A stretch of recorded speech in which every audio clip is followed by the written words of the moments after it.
Romanos capítulo 12, do versículo 12 até o 21, leremos a palavra de Deus.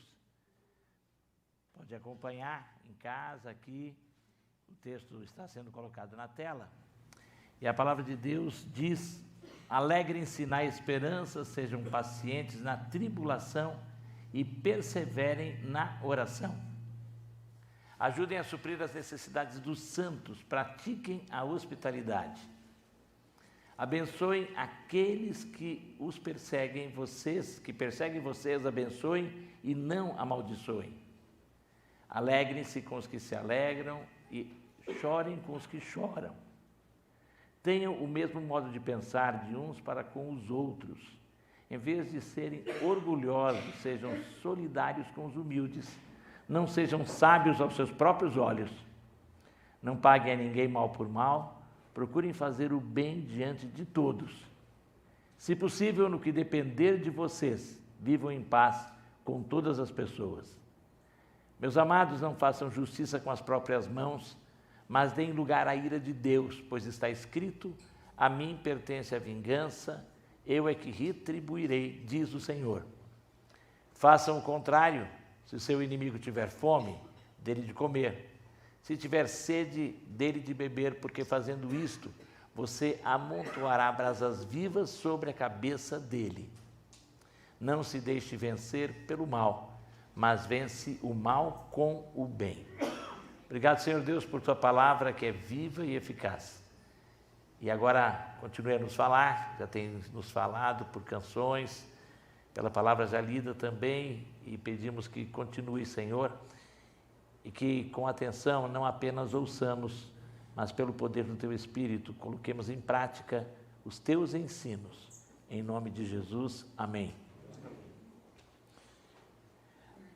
Amor incondicional. Os dois penúltimos versículos do texto que foi lido pela manhã, o pastor Wagner esteve pregando pela manhã, no capítulo 12 mesmo, ele pregou do 3 ao 11, mas os dois penúltimos versículos, os versículos 9 e 10 de Romanos 12, dizem: o amor seja sem hipocrisia, odeiem o mal e apeguem-se ao bem, amem uns aos outros com amor fraternal. Amor, essa é a essência de toda a teologia e de toda a doutrina cristã. A essência do ensino, mesmo na antiga aliança, na chamada velha aliança, amor é a base disto. Já lá nos mandamentos, quando Deus fala com Moisés, ele manda amar ao próximo, ele manda amar a Deus. Jesus Cristo, quando começa o seu ministério, em uma ocasião sendo questionado sobre quais os maiores mandamentos, ou o maior mandamento, ele diz que o maior mandamento é amar a Deus, é o primeiro. E depois ele diz que o segundo, que é ligado a este, é: amarás ao teu próximo como a ti mesmo. O apóstolo Paulo, que é aquele homem que Deus usou de uma maneira especial para esclarecer o ensino de Jesus aos povos, principalmente que não tinham origem judaica, não tinham, portanto, toda aquela base do Velho Testamento, ele, quando vai falar com esses povos, ele começa a mostrar esta essência, e uma das cartas dele, ele faz aquele que é considerado o mais belo hino sobre amor, está em 1 Coríntios capítulo 13. E essa carta aos Romanos, uma carta que fala sobre a justiça de Deus, que fala sobre a ira de Deus, mas fala também sobre a graça de Deus, e essa justiça que foi realizada plenamente em Cristo Jesus, e através dele podemos ser justificados, e pela graça podemos ter o perdão dos pecados. E aí, qualquer pessoa, de qualquer época, qualquer pessoa de qualquer raça, porque havia principalmente naquela ocasião um conflito entre os cristãos que vinham do judaísmo, e os judeus se consideravam superiores, porque eles tinham recebido a lei primeiro. Eles achavam que ser cristão tinha que antes se tornar judeu, passando por ritos judaicos. E os cristãos que vinham de origem gentia, que em alguns momentos ficavam confusos com tudo isso, ele diz que agora, independente, só pela fé em Jesus, nós podemos realmente alcançar o perdão, reconciliar-se com Deus e salvação eterna. Tudo por causa do amor de Deus. O homem merecia a ira eterna e nós estamos sob a ira de Deus, é verdade? Por isso que o mundo não é o mundo ideal. Ninguém pode culpar a Deus por nada que ocorre nesse mundo. Uma criança que nasce com um problema, alguém que morre cedo demais, ou morre tarde demais, ou sofre demais sendo tão bondoso. Catástrofes, de vez em quando alguém fala, onde está Deus? Guerras. Nada disso é culpa de Deus. Isso é resultado da escolha humana feita lá no início. E, como consequência, o homem tem essa vida afastada de Deus e Deus não está contente com esse mundo, mas Ele, por amar, ainda tem poupado esse mundo. Aguardando, Ele sabe que tem o tempo, tem pessoas ainda que têm que ouvir, pessoas que vão aceitar essa sua oferta de amor. Mas depois que aceitarmos, nós que já fomos regenerados, nascemos de novo, aqueles que estão em Cristo Jesus já estão justificados, começam o processo da santificação. Somos declarados santos, separados por Deus quando recebemos Jesus, mas agora começamos um processo de cada dia nos separarmos mais, nos consagrarmos mais, estarmos mais voltados para Deus, menos voltados para esse sistema mundano, para o pecado, que é aquilo que reina neste mundo. E a base de toda esta santificação e o crescimento que temos que ter é conhecendo e vivendo o amor incondicional de Deus. Amor incondicional. Esse amor que me leva a ser alegre na esperança, paciente na tribulação, perseverante na oração. Isso está no versículo 12 que nós lemos. Alegria que só podemos ter quando temos esperança. Alguém diz que a esperança é a última que morre. Agora, quando nós estamos em Cristo Jesus, a nossa esperança é por toda a eternidade. Então, a esperança em Jesus nunca morre. E quem tem esperança em Cristo tem uma alegria que é para sempre. Uma alegria que independe das circunstâncias. Porque sabemos que, apesar das dificuldades e das lutas, Ele está conosco. Ele nos ama incondicionalmente, nada foge do seu controle, todas as coisas contribuem juntamente. E mais tarde, e já temos visto esse texto que diz que tudo e Deus age em todas as coisas para o bem dos que o amam e por isso podemos ter esperança. Eu conheci uma jovem de 80 anos, que quando mais jovem, ela entregou-se ao serviço missionário. Ela se tornou uma missionária, ela mudou de país, ela foi para um outro país. E ela, vez por outra, alguém perguntava, ela participou de algumas reuniões, e alguém disse que ficou impressionado porque em uma reunião, quando esta jovem tinha 70 anos, era mais jovem ainda do que aos 80, perguntaram na reunião, quantas das que estavam ali queriam casar-se. Ela se levantou, foi a primeira a se levantar. Ela era solteira, mas ela queria casar. E aí, quando perguntaram, alguém foi conversar com ela, mas você não está se dedicando? Sim, mas eu sempre tive a esperança, porque Deus não me deu o dom do celibato. Ele tem me dado esse tempo, eu sei, para poder me dedicar bem à obra dele. Mas eu não quero morrer sozinha. Eu acredito, eu tenho esperança em Deus. Com 71 anos, ela conheceu um jovem de 75, que tinha ficado viúvo e que ela já conhecia há um tempo, ela conheceu ele, casado ainda, e ela casou-se aos 73. Depois eu não tive mais notícias. Até a última vez que eu soube que ela já estava com 85, eles continuavam casados. Ela sempre teve esperança. E ela nunca perdeu isso, porque nós podemos esperar em Deus sempre. E esperar é ter uma fé que persevera. Por isso, o texto diz também que a gente tem que perseverar.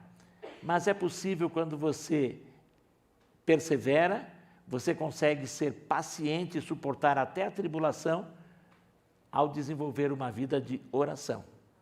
Que não é apenas chegar a Deus para pedir coisas, mas é ter comunhão com Deus pela oração. Uma oração em que você vai desenvolver um coração de gratidão, porque a oração verdadeira deve ter gratidão. Uma oração em que você vai suplicar e você vai colocar motivos e pedidos específicos a Deus. Mas uma oração em que você também vai confessar pecados e pedir que Deus faça mudanças na sua vida e no seu coração. Essa vida de oração é que vai dar a você a renovação da alegria, da esperança, da paciência e da perseverança de nunca desistir dos planos e projetos de Deus para você, de nunca desistir de estar crescendo cada vez mais em Deus e de estar crescendo em amor. Amor que vai nos levar a ajudar de forma prática aqueles que estão necessitados. Amor que leva à hospitalidade. Alguém já disse que para você ser hospitaleiro, quer receber as pessoas, e o texto, quando dizia isto, era uma época em que praticamente inexistiam hotéis. Tinha algumas poucas e terríveis hospedarias nas cidades. Mas quem morava fora das grandes cidades não tinha, e muitas pessoas, quando viajavam, tinham que dormir nas praças, com riscos até. Por isso, entre os cristãos se desenvolveu a prática da hospitalidade. É interessante que hospital vem de hospitalidade. E os primeiros hospitais surgiram nos fundos de alguns templos cristãos. Depois, em alguns mosteiros. Daí surgiu, porque era o lugar de hospedar as pessoas que não tinham como se tratar. E começam a receber, a princípio, sem médicos apenas, aí começa a se desenvolver o serviço, que depois vai ser o serviço de enfermagem, mas daí vem hospitalidade que hoje ainda é necessário, nós precisamos receber. A nossa igreja, ela desenvolve um ministério chamado de reuniões nas casas, pequenos grupos multiplicadores, e mesmo alguns grupos que se reúnem usam as casas, e nós precisamos de abrir as nossas casas para receber os irmãos. Mas alguém já disse que a hospitalidade que mais há necessidade é a hospitalidade do coração. Você só vai abrir a sua casa quando você abrir o seu coração. Ah, mas a minha casa é pequena demais, não dá para receber ninguém. Tudo bem, abre o seu coração, porque está muita gente precisando de um lugar para descansar. Mas não em termos físicos, mas em termos emocionais. E precisa que você hospede pessoas no seu coração. A hospitalidade é necessária, e essa hospitalidade vem do coração de quem ama. Aí você consegue praticar o amor, atendendo às necessidades daqueles que estão ao seu redor. Isso começa com os irmãos, mas também quando você está nos relacionamentos diversos. Nós temos que ter um amor incondicional para viver bem com a Igreja de Deus, nas nossas famílias. Agora é interessante que quando se fala sobre isso, dos versículos 14 aos versículos 16 desse texto, abençoem aqueles que perseguem vocês, abençoem e não amaldiçoem. Alegrem-se com os que se alegram e chorem com os que choram. Tenham o mesmo modo de pensar de uns para com os outros. Em vez de serem orgulhosos, sejam solidários com os humildes e não sejam sábios aos seus próprios olhos. A maioria dos que estudam esses textos tem reconhecido que aqui está se falando sobre o cristão na sua igreja. Mas é interessante que o versículo 14 começa dizendo que eu tenho que abençoar aqueles que me perseguem. Infelizmente, tem aumentado o número de pessoas que se sentem perseguidas. A síndrome da persecutoriedade é algo que se torna, às vezes, patológico, doentio. Tem gente que vê perseguição em todo lugar. Tem gente que acha que qualquer pessoa está atrás dele. E tem pessoas que se sentem perseguidas dentro de casa. Sabe que tem pessoas que chegam a se sentir perseguidas pelo pai, pela mãe. E o duro é quando se sente perseguido pelo esposo e pela esposa. Isso acontece. Muita coisa precisa, como eu disse, de tratamento até, de terapia, mas muita coisa às vezes precisa de um tratamento dentro do coração, chegando junto a Deus. Ninguém foi mais perseguido que Jesus Cristo, e mesmo assim, ele não se preocupou com seus perseguidores. Ele sabia que junto dele tinha um traidor, que era ladrão. Ele deixou esse homem ser o tesoureiro daquela primeira igreja. Foram só aqueles tesoureiros hoje não são isso, né? Nós temos tesoureiros nas igrejas. Mas aquele tesoureiro daquela primeira igreja era ladrão, e Jesus sabia. E ele deixou. Ele não se preocupou com ele. E ele sabia até que ele iria traí-lo, e ele até deu uma ajudazinha. Porque ele podia ter denunciado o homem ali na última ceia, e os discípulos podiam ter dado um pau no Judas e acabado com Judas ali. Não podia? Podia. Jesus denunciasse, olha aqui o traíra. Pá, Pedrão ia sair com a espada, matava o Judas. Mas Jesus ainda deu uma força para ele. Vai, faz o que você tem que fazer e vai depressa, cara. Nós não temos que ter medo de perseguição. Nós não temos que estar com raiva se você acha que alguém te persegue. Às vezes dentro da igreja tem gente que tem isso daí. Ah, estão falando de mim. De vez em quando alguém vem falar com os pastores sobre isso. Nós temos que abençoar aqueles que nos perseguem e não amaldiçoar. Hoje pela manhã, na mensagem, o pastor Wagner falou uma coisa interessante de amaldiçoar. Amaldiçoar é falar mal. E abençoar é falar bem. Eu tenho que falar bem. E não falar mal de quem eu acho que está falando mal de mim. Eu tenho que, ao contrário, falando bem. Agora, é claro, se a situação está me fazendo mal, eu tenho que, com sinceridade, buscar essa pessoa e falar bem com ela sobre o mal que ela me causa. Mas falar com amor. Não chegar para ela de dedo em riste. O duro é que quando você põe o dedo assim, tem 3 aqui te acusando e um está acusando Deus ainda, né? Lembrando que Adão fez, a mulher que tu me deste, né? Ele acusou Deus do problema dele. E nós temos que ir com humildade, conversar com esses, falando bem com aqueles que a gente acha que estão fazendo mal. Não devemos falar mal dele para outro, vamos falar com ele, em amor. Isto é o amor vivido no meio do povo de Deus e que deve começar também, e às vezes tem que acontecer na sua família.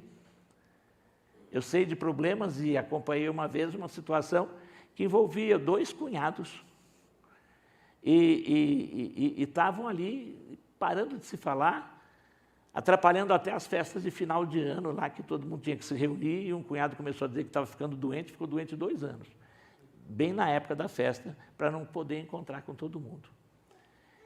E oramos, falamos, a pessoa veio conversar comigo, e havia um mal entendido.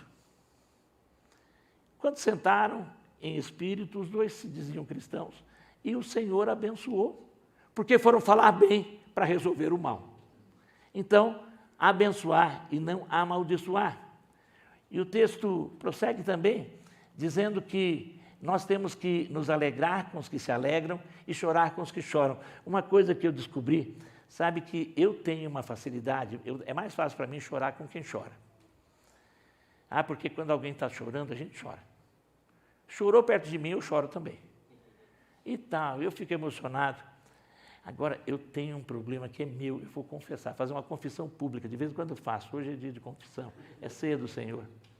Eu confesso que às vezes, quando alguém está tendo, eu já tive uma vez uma dificuldade, um pastor chegou para mim, a igreja lá está crescendo, Deus está abençoando, e eu lá dentro também, porque você fica fazendo umas coisas erradas, e eu não consegui, eu disse um aleluia, mas um aleluia tão amarelo, que eu acho que ele percebeu, mas Deus também vai abençoar você, amém, amém. Às vezes a gente tem dificuldade de se alegrar com quem está alegre, porque às vezes a gente queria ter a alegria dele, a inveja é terrível. Mas crente não tem inveja, não é verdade, gente? Me perdoe, desculpa, o problema é meu. Crente, ninguém mais tem esse problema de inveja, não. A gente às vezes se sente assim, um pouquinho incomodado, mas inveja não. Crente não inveja. Nós temos esse pecado horrível. E temos que pedir a Deus para nos alegrarmos com quem se alegra. Celebre a vitória do outro também. É importante. Uma vez eu fiquei muito mal depois quando alguém me contou uma notícia Eu gostei, mas eu não tive euforia, eu devia ter tido euforia, porque era uma coisa muito boa. Mas eu não sei, e a gente tem que dar importância, é tão importante quando você compartilha algo e a pessoa se alegra. E não tem que ficar naquela, ele está falando isso só para dizer, olha como ele está melhor do que eu. Não. E se for isso, problema dele. Alegre-se com ele, agradeça a Deus com ele. Alegar com os que se alegram, chorar com os que choram, isso é a expressão do amor. Vamos sentir o problema do outro, mas sentir a alegria do outro, e isso é empatia, isso é fruto do amor, desse amor incondicional que Deus tem por nós, porque Ele entende o nosso choro, mas Ele também gosta da nossa alegria. Tem o mesmo modo de pensar uns com os outros, tem que haver equilíbrio e harmonia no relacionamento, não sejamos orgulhosos, soberbos, vamos ser solidários com os humildes, porque nós temos que ser humildes. A característica daquele que é o nosso exemplo de amor foi humildade. Humildade que nos leva a estar com todas as pessoas sem nenhum tipo de acepção. A estar dispondo-nos a conversar com aqueles que nós achamos que não são tão legais assim, que não vão ter tanta coisa. Uma vez uma pessoa disse, eu só gosto de estar com alguém que me leve para o alto. Eu falei, é perigoso, hein? Porque se ele estiver para o alto e te deixar de lado, você vai cair. E o tombo vai ser feio. Tem gente que só quer estar com alguém que me põe para cima. Mas às vezes você precisa abaixar um pouco. Jesus Cristo foi tão humilde que justamente naquele momento em que Ele instituiu aquilo que nós vamos celebrar hoje, a ceia, tinha o hábito de se lavar os pés das pessoas que iam, mais do que lavar as mãos, era importante lavar os pés, ainda mais porque eles iam para os tapetes. Não havia assim, aquilo que põe da última ceia com a mesa, provavelmente não era o que acontecia. Provavelmente eles punham almofadões ou um tipo de um pequeno sofá em que eles se reclinavam. Por isso que ele fala de se reclinar. E para isso eles iam pisar, tirar as sandálias e pisar. E os tapetes tinham que ser cuidados. E um podia encostar o pé no outro. Então era importante. Só que para isso tinha que ter um escravo que fizesse isso e não contrataram o escravo. Eles não tinham escravos, mas iam ter que pegar um emprestado ou alguém. E aí fica aquele problema e Jesus, ninguém se levanta. Jesus vai lá, todo mundo conhece, né? Ele até tira a túnica principal e vai lavar os pés. E para Jesus lavar os pés, ele teve que se ajoelhar. Senão ele não ia conseguir lavar os pés. Ele se ajoelhou perante Pedro, o teimoso, o que o negou depois, que o abandonou. Ele se ajoelhou perante Tomé, que tinha dúvidas e questionou até a ressurreição. E ele se ajoelhou até perante Judas, o traidor. Ele lavou o pé de Judas. Se fosse eu, dava uma mordidona no dedão dele naquela hora. Mas Jesus lavou e deve ter lavado com carinho e com cuidado. Para isso ele teve que se humilhar. Ser humilde para poder servir. Isso é fruto de quem tem o amor incondicional de Deus no coração. Amor incondicional, que vai nos levar também nos relacionamentos externos, não pagando a ninguém mal por mal, mas procurando fazer o bem diante de todos, independente de como estão nos tratando. E aqui não é mais em relação aos irmãos, mas aos de fora, porque já estava começando a perseguição. E eu entendo que Paulo já pressentia pelo Espírito de Deus aquilo que aqueles cristãos, porque em Roma houve a primeira perseguição oficial do Império Romano aos cristãos. Na época de Nero, poucos anos depois dessa carta ser escrita, aquela igreja é a que mais sofre com a primeira perseguição oficial do Império Romano. Nero acusa os cristãos de terem colocado fogo naquele bairro, porque eles diziam que o mundo ia terminar em fogo. Alguém falou, então, os culpados estão aí, os cristãos de vez em quando falam do fogo de Deus. E aí ele já acusou facilmente e ele queimou cristãos vivos. Os cristãos não eram crucificados, eles eram colocados em postes. era passado o que hoje seria equivalente ao betume. E depois era colocado fogo e viravam tochas humanas. Há um escritor que diz que, conforme a noite, as pessoas tinham que sair de longe por causa do cheiro de carne queimada. Mas uma coisa que ninguém reclamava é que não havia tantos gritos. Porque uns disseram até que houve cristãos que, ao morrer, cantavam. E só percebeu que ele morreu quando ele parou de cantar, sendo queimado. Então, a palavra de Deus está dizendo isso para uma igreja que ia sofrer isso. Não pague a ninguém mal por mal, procurai fazer o bem diante de todos. Se possível, no que depender de vocês, vivam em paz com todas as pessoas. Esse texto aqui tem sido muito mal interpretado. Tem gente que diz, se possível. Mas é difícil nos dias de hoje. Alguém falou para mim, né, pastor? Eu queria ter paz, mas o texto já fala, se possível. O sentido aqui é, faça todo o esforço necessário para ter paz. Não use isso como desculpa. O que se pede aqui é que você se esforce de toda maneira para ter paz com todos e promover a paz. E uma das maneiras que eu promovo a paz é não jogando lenha na fogueira. Ah, mas eu só estou dando uma informação. Está jogando lenha na fogueira. Ah, eu só passei uma noticiazinha lá pela rede social. Está jogando lenha na fogueira. Promova a paz. O amor tem que trazer a paz. Meus amados, não façam justiça com as próprias mãos. Aqui não se diz da questão de você apelar, no caso de você ser prejudicado, e usar os meios legais para isso. O cristão não tem que deixar de promover uma ação, desde que seja algo legal. Agora aqui é realmente de você tentar resolver no tapa, tentar resolver no soco, tentar resolver na briga, para resolver aquela situação. Por quê?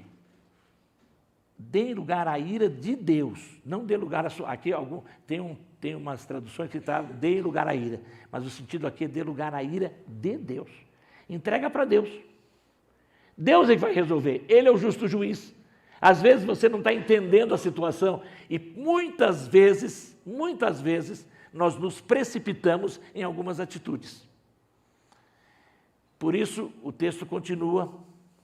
A mim pertence a vingança, Deus diz, eu é que retribuirei, diz o Senhor. Deus é o justo juiz. Até aqui a igreja, quando uma vez, injustamente, uma pessoa que fez parte da igreja quis entrar com uma ação contra a nossa igreja e entrou. Na época nós orávamos e várias vezes nós falávamos isso. Deus é o nosso justo juiz. E a pessoa perdeu. Perdeu na primeira instância, perdeu na segunda instância, e o juiz fez uma sentença que foi um verdadeiro sermão. Por isso, nós sabemos que Deus é o justo juiz. Confie nele. Saiba que Ele vai fazer e que Ele vai fazer o acerto. Mas no seu coração, ame e faça o contrário. Se o seu inimigo tiver fome, dê-lhe de comer. Se tiver sede, dê-lhe de beber. Porque fazendo isto, você amontoará brasas vivas sobre a cabeça dele. Dizem que isto, porque esse texto vem lá de Provérbios, que seria um costume no Antigo Egito. Que quando uma pessoa ela ofendia a outra e foi pego que ela tinha feito mal para a pessoa, ela tinha que andar com uma vasilha cheia de brasa. E ela punha uma vasilha, que era uma vasilha de cerâmica, mas aquilo cheio de brasa ela tinha que andar não sei quanto com aquela vasilha, reconhecendo que ela tinha errado. Então isso era brasa viva, a cabeça dela ficava literalmente quente. E por isso é que o sentido da palavra aqui, você fazendo isto, amontoará brasas vivas sobre a cabeça da pessoa, não no sentido de que eu vou fazer mesmo bem, para aquela pessoa sofrer de raiva. Não. Faça o bem, porque depois a pessoa, ela mesma, vai chegar um momento em que a consciência dela vai doer. Eu acho que todos nós já passamos por isso e também já aconteceu comigo. De numa situação em que eu fui injustiçado, eu entreguei a Deus. E passado um tempo a pessoa me procurou e a pessoa veio pedir perdão para mim. E a pessoa disse que estava tentando me prejudicar, porque interpretou mal uma atitude minha e uma ação minha. Então, entregue a Deus. Deus cuida. Deus cuida do seu problema, Deus cuida até dos seus inimigos, mas você tem que amar até os inimigos. Não se deixe vencer pelo mal, mas vence o mal com o bem. O amor incondicional de Deus em Cristo Jesus venceu o mal na morte do Filho dele. Porque ao morrer na cruz, ele pagou o preço do meu e do seu pecado. Ele tomou o castigo que eu e você merecíamos, porque todos nós estamos debaixo da ira de Deus, por causa de que todos nós somos pecadores e muito pecadores. Mas Jesus Cristo fez isso ao morrer na cruz. Ao morrer na cruz, ao derramar o seu sangue, e antes disso, ter o seu corpo dilacerado pelos chicotes, por todo tipo de tortura que ele sofreu antes, ele ali esteve tomando todo o castigo que cabia a mim e a você, por amor. E eu tenho que viver esse amor, um amor incondicional, que eu tenho que viver também. Eu tenho que viver nos meus relacionamentos, na minha família, na minha igreja, nos relacionamentos com outras pessoas, eu tenho que viver até com os que me perseguem, com os meus inimigos, entendendo que Deus cuida até dos inimigos e que Deus é justo juiz. Eu tenho que confiar que o amor de Deus vai me dar condições de amar. Eu tenho que perseverar em buscar a Deus em oração para poder amar mais e melhor. Eu tenho que estar em todo o tempo renovando a minha esperança de que nada daquilo que eu acho que é injusto comigo vai durar para sempre. Porque Deus é o justo juiz e Ele cuida. E a esperança eu tenho que renovar. E se eu não estou tendo forças, eu tenho que orar mais ainda, pedindo, colocando todas essas situações na presença do Senhor. Porque na cruz o seu corpo foi partido, pregado, furado, e o seu sangue foi por mim derramado.